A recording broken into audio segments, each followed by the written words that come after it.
hello et salut, le magazine vraiment design très déco, absolument mode et terriblement chic. C'est version française et c'est maintenant.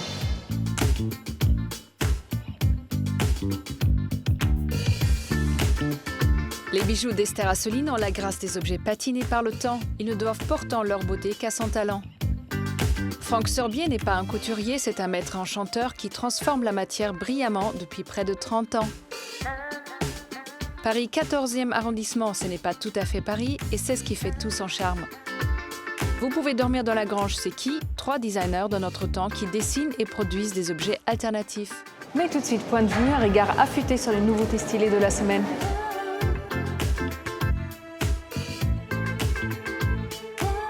Allez, oui, c'est dur de sortir du lit, mais si de beaux objets vous attendent pour embellir le petit matin et votre mine blême, vous allez être bien plus motivé.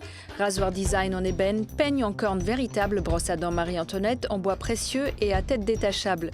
The Morning Company associe luxe avec humour pour vous donner le sourire au saut du lit.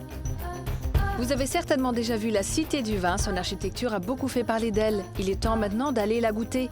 Traverser le Bordelais sans s'arrêter dans ce sanctuaire, c'est un peu comme venir à Paris sans voir la Tour Eiffel. Le voyage vous emmènera très loin, au-delà même de nos frontières et de notre temps. All Gone a 10 ans et la sortie du tome 10 de la Bible de la culture street est un événement. L'objet est une œuvre en soi, 1500 exemplaires seulement. Les précédents volumes sont tous sold out. Vous savez ce qu'il vous reste à faire? L'open space, c'est la plaie. Et contrairement à ce que son nom indique, il n'est pas très ouvert ni aéré. Passé 16 heures, l'atmosphère du bureau peut en pâtir. Pour lutter agréablement contre les effluves du gomina, cantine et dessous de bras, voici Beber, le parfum du bureau. Vos collègues vous diront merci.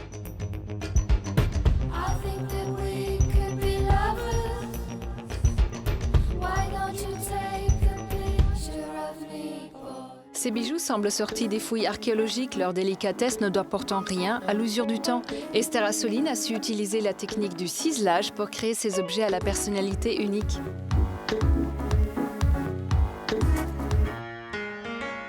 C'est dans son atelier parisien au cœur de la capitale qu'Esther Assoline imagine et crée des bijoux tout droit sortis de son imagination. Depuis 2007, la créatrice a lancé sa marque. Colliers, bagues, boucles d'oreilles, une collection complète au style unique qui reflète avant tout l'identité d'Esther. Je suis née au Maroc, j'ai des origines moyen-orientales, enfin j'ai tout un mélange de cultures avec ma culture française parce que j'ai grandi ici. C'est un tas de choses qui se mélangent et qui font ce que je suis et qui font mes bijoux. J'aime faire des bijoux qui ont une âme, on a l'impression qu'ils sont sortis des fouilles, qui ont quelque chose d'intemporel, qui font partie de nous en fait. Un style reconnaissable grâce au travail du ciselage qu'Esther a rapidement adopté. J'avais ce besoin un peu comme de mettre en couleur le métal. Et mettre en couleur le métal, c'était un peu le dessiner, lui donner des reliefs et il me manquait quelque chose dans ma formation. C'est donc auprès d'une ciseleuse qu'Esther se forme à cette technique bien particulière qui consiste à travailler le métal en creux et en relief. Esther utilise essentiellement de l'or pur en 22 carats, un métal plus solaire selon elle. Mais pour réaliser des bijoux en plusieurs exemplaires, la joaillière travaille d'abord sur des maquettes en argent qui serviront de moule et qu'elle enverra ensuite au fondeur pour y couler l'or. Esther commence donc par fixer sa maquette dans une boule de ciment. Je vais faire fondre le ciment en travaillant avec une flamme assez douce parce que sinon ça cuit le ciment au lieu de le faire fondre. Une fois le moule en argent fixé, la joaillière va travailler le métal à l'aide de ciselets et de marteaux.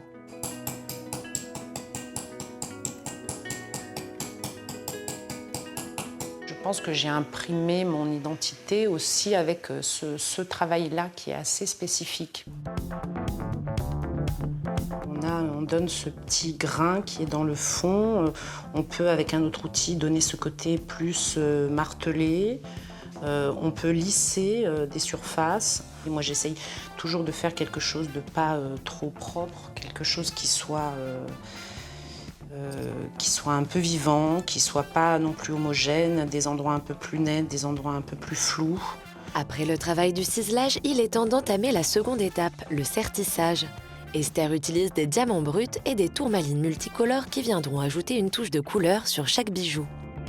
Je fais des essais de mélange, je les pose. J'aime beaucoup le mélange de la tourmaline rubellite et du diamant bleu.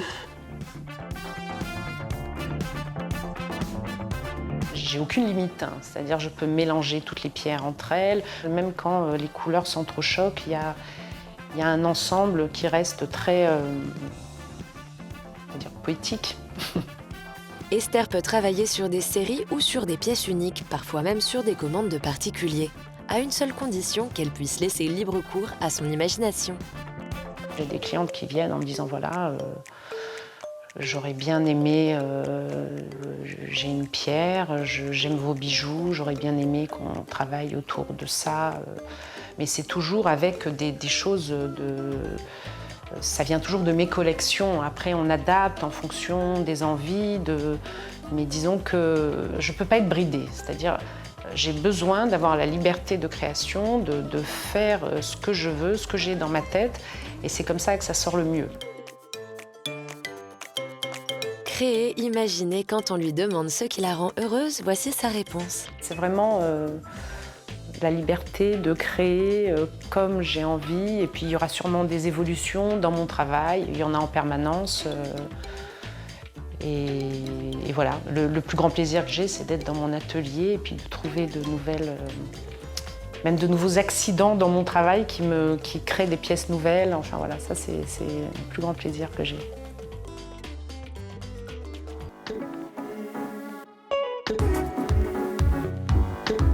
Avec lui, la haute couture n'est pas un luxe, mais bien un moyen d'expression et d'expérimentation des formes et des matières.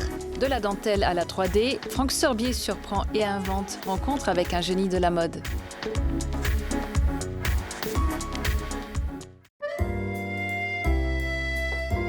Parmi les grands couturiers français, Franck Sorbier est une figure singulière du cercle très fermé de la haute couture.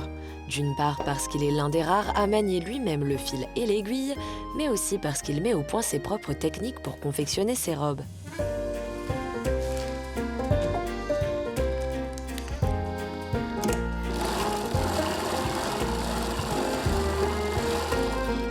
Bien loin de l'image classique du couturier star, cet explorateur de l'élégance, amoureux de la poésie et des arts, se sent plus proche de l'artisanat que de l'industrie du luxe qui veut trop souvent imposer ses standards. Quand on parle de grand couturier, déjà on imagine plus quelqu'un qui vit une espèce de tour d'ivoire, de luxe. Je trouve que le mot artisan a un côté plus, en ce qui me concerne, est plus réaliste. C'est-à-dire que ça m'intéresse plus de m'exprimer à la machine à coudre, à faire aussi bien des vêtements que des dessins, que des sculptures ou des choses comme ça, que à passer ma vie en réunion avec des gens du marketing, par exemple.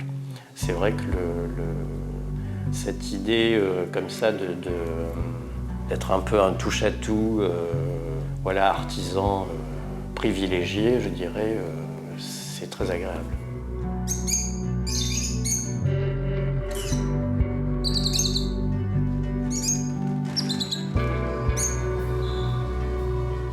Dans ses ateliers, le couturier qui a été reconnu en 2010 comme maître d'art par le ministère de la Culture dirige, supervise mais aussi forme la relève de demain.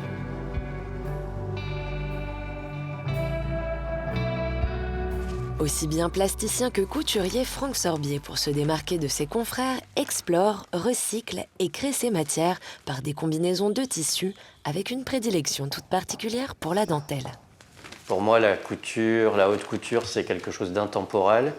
Ce sont des pièces qui doivent passer les époques, mais en même temps, il faut qu'il y ait une aventure, qu'il y ait une expérience. C'est-à-dire que ça ne m'aurait pas intéressé de démarrer de la haute couture pour faire ce qu'il y avait déjà partout. Ce qui m'intéressait plus, c'était de créer ma propre écriture, finalement à me définir aussi moi-même. Pour le couturier Franck Sorbier, une collection est une véritable histoire qui doit être mise en scène.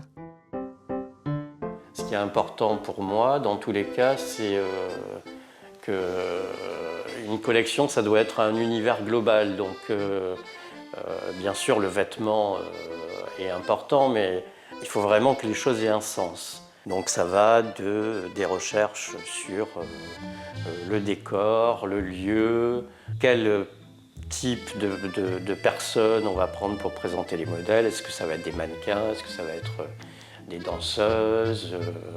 Est-ce que ça va être des comédiennes? Voilà, l'idée, c'est aussi comment on fait intervenir les personnages, puisque l'idée, ces personnes, ces filles qui présentent les modèles, deviennent des personnages. C'est quand même des histoires qui ont déjà existé, mais c'est vrai que pour nous, c'est important ces collaborations avec des gens qui ne sont pas forcément du milieu de la mode. Hors de toute compétition qui voudrait que les couturiers de la haute couture soient des visionnaires à l'avant-garde des tendances, Franck Sorbier se veut à part. Qu'est-ce que va être la mode demain? Et finalement, je ne sais pas si ça m'intéresse vraiment, quoi. Je crois que c'est pas dans ça m'intéresse plus dans ce sens-là, quoi. Ce qui m'intéresse, c'est de pouvoir continuer à m'exprimer, de faire d'autres choses que de la mode, voilà, je crois que c'est... Et en même temps, je me rends compte que peut-être que ce qui m'a toujours intéressé, c'est la beauté, tout simplement.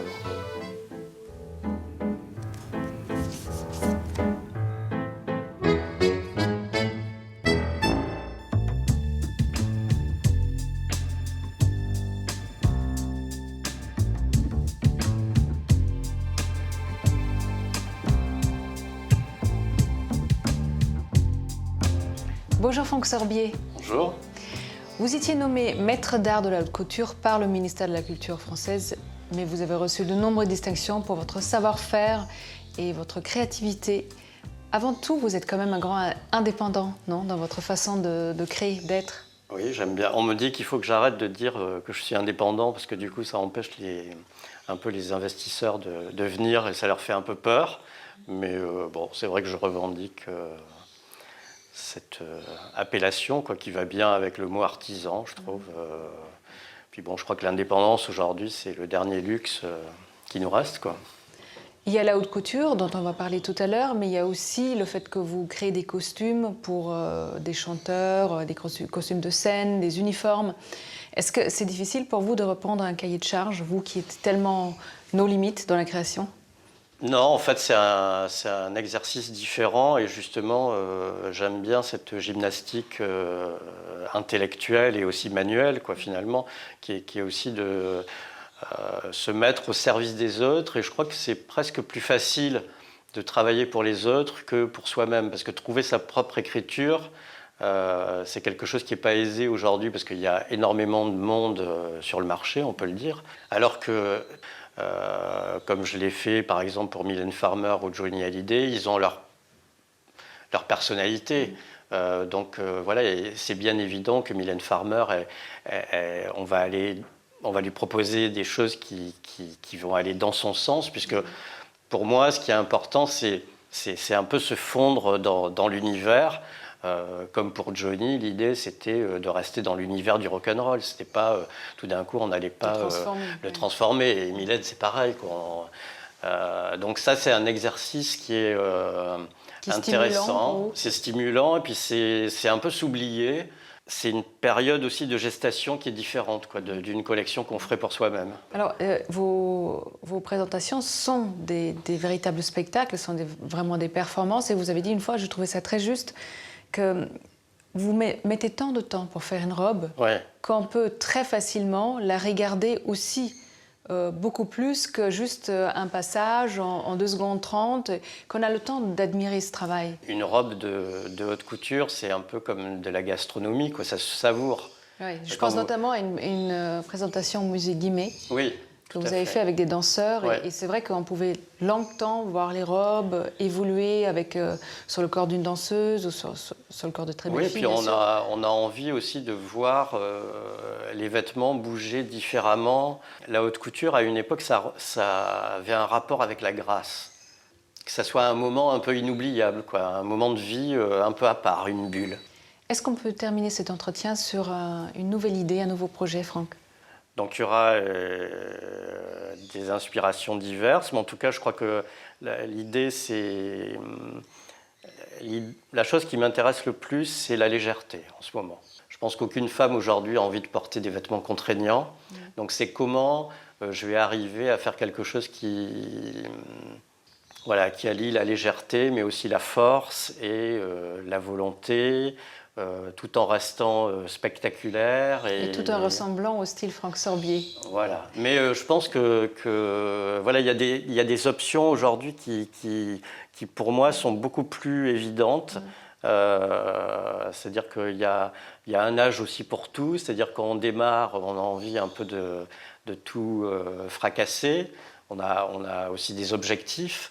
Et puis avec le temps, on a envie d'être plus en accord avec soi-même et de faire vraiment ce qu'on aime. Voilà, je crois que chaque créateur a son chemin un peu tracé ou qu'il trace et l'important c'est d'arriver, je crois,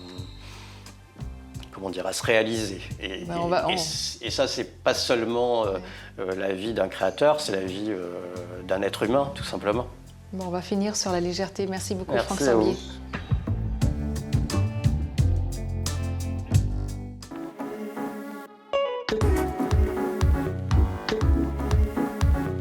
Le 14e arrondissement a un petit côté provincial, rien de clinquant, bruyant, exubérant, et c'est ce qui fait son charme. La douceur de vivre à Paris, c'est ici, du moins ça y ressemble.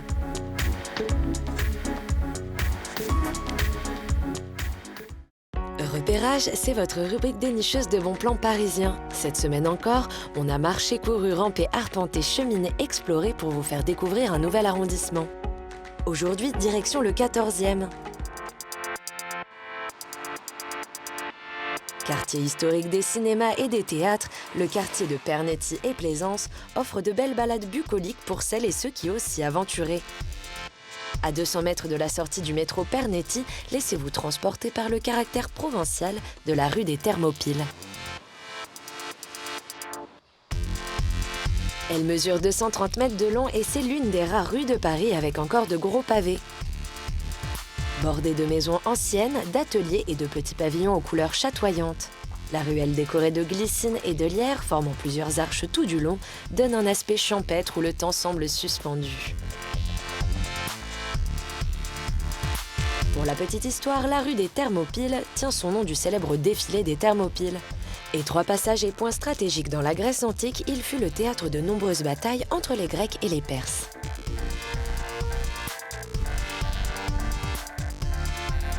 Ne manquez pas lors de vos prochaines promenades de flâner rue des Thermopyles et d'aller vous reposer juste de l'autre côté de la rue, dans le magnifique jardin Bauer, un véritable havre de paix secret qu'on voudrait bien garder pour soi.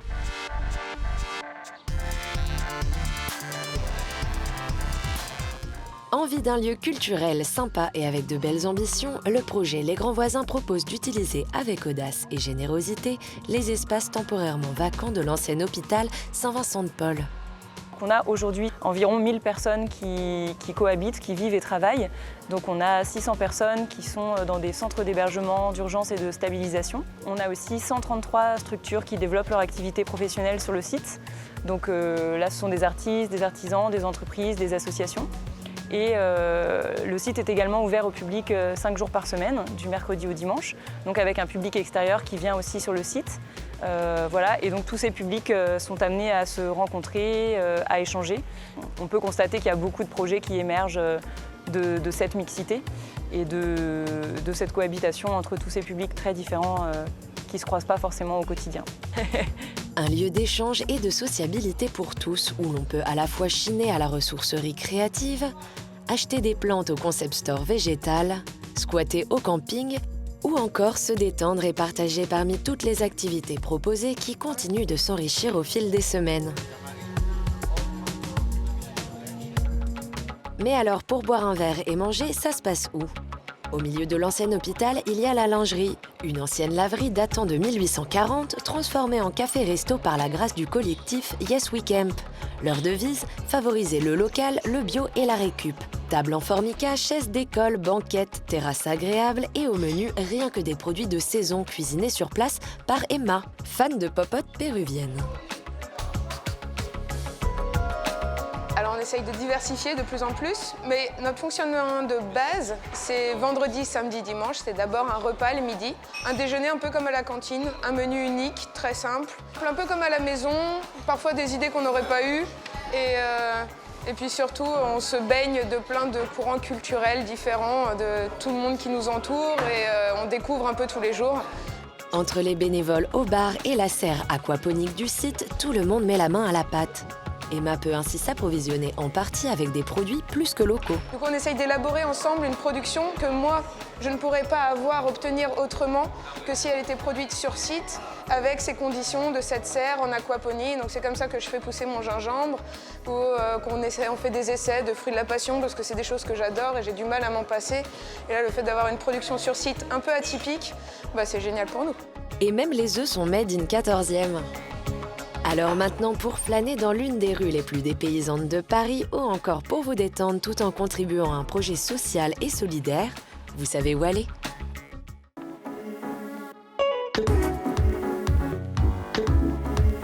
Du mobilier scolaire urbain, des chaussures, une table de cuisson, aucun domaine d'intervention ne semble interdit au collectif de designers. Vous pouvez dormir dans la grange. Découvrez leur dernière invention, le sac multifonction. Arnaud et Coralie sont un duo de designers qui fourmillent d'idées.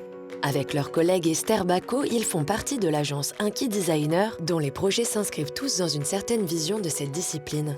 C'est une agence de design qui part de l'analyse des usages. C'est un mot compliqué, mais c'est-à-dire comment on vit avec nos objets et comment on peut créer des objets qui sont mieux adaptés à notre cadre de vie contemporain. Conjuguant toujours fonctionnalité, ingéniosité et simplicité, les designers s'adaptent à un mode de vie nouveau en proposant des alternatives pour les objets, le mobilier, les espaces de notre quotidien. Ce porte-manteau se plie et se déplie en fonction du nombre d'invités, cette chaussure change d'apparence selon la personne qui la porte et ce parcours sportif laisse la liberté aux personnes de faire les exercices qu'ils souhaitent. Et il ne s'arrête pas là. On s'intéresse aussi à des domaines qui sont peu investis par le design, comme on parlait des maisons de retraite, sur la question du soin. Aujourd'hui, c'est des lieux très techniques, mais la question du cadre de vie, du soin, du côté bienveillant du lieu est hyper importante. Et parmi tous ces projets, Arnaud et Coralie se sont associés pour créer une marque qui est tout à fait en accord avec la vision de l'agence. Vous pouvez dormir dans la grange, c'est un nom à rallonge, mais c'est surtout un projet de sac multifonction, tout en légèreté et adaptabilité. Il se nourrit aussi de l'univers des hobos qui longeaient les voies de chemin de fer en quête d'aventure, avec leur seul baluchon sur le dos. Vous pouvez dormir dans la grange, c'est un baluchon. Ça part du constat un peu qu'on n'a jamais le sac à la bonne taille. On a toujours besoin plus grand, plus petit, on a besoin de transporter les affaires. Et l'idée, c'était de créer un sac qui s'adapte aux besoins, donc qui change de taille en fonction des besoins. Voilà, aller au plus simple, ne pas s'encombrer, mais en général, ne pas s'encombrer. Et ce que tu dis souvent, on va aller au plus simple. Et l'idée simple et astucieuse de ce sac, c'est un système breveté qui permet de le réduire ou de le déployer en fonction de ses besoins du moment. Démonstration. Donc, il se réduit comme ça. Et en une seconde, hop, on relève, ça libère de la matière et ça fait un sac de cette taille-là. Complètement déployé, il peut contenir jusqu'à 30 litres, ce qui correspond par exemple aux affaires qu'on prendrait pour un long week-end. Arnaud, tu vas quelque part? Donc, je mets tout le nécessaire pour 4 jours.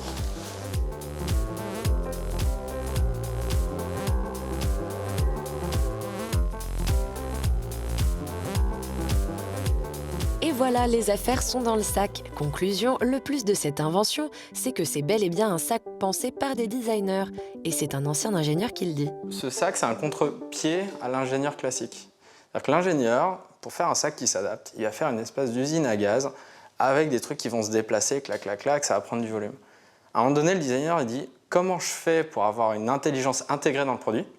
qui fait que simplement, ça prend un volume différent, mais sans que ça devienne un char à porter, quoi. Or, c'est cette approche spécifique de designer qui les a orientés vers le tissu et leur a permis d'en découvrir toutes les vertus. Du coup, les deux compères se sont passionnés pour la matière. Le tissu, dans notre époque, a été un peu délaissé, je pense. Je sais pas pourquoi.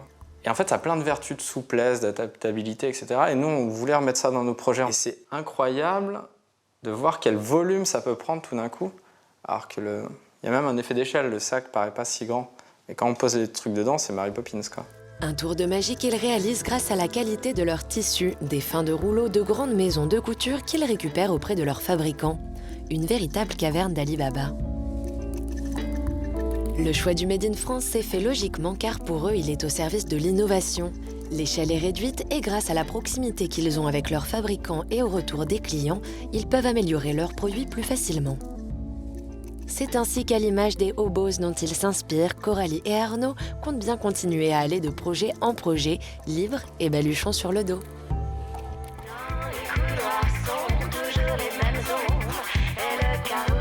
La version française est déjà finie, mais soyez chic toujours et retrouvez-nous la semaine prochaine. Bye!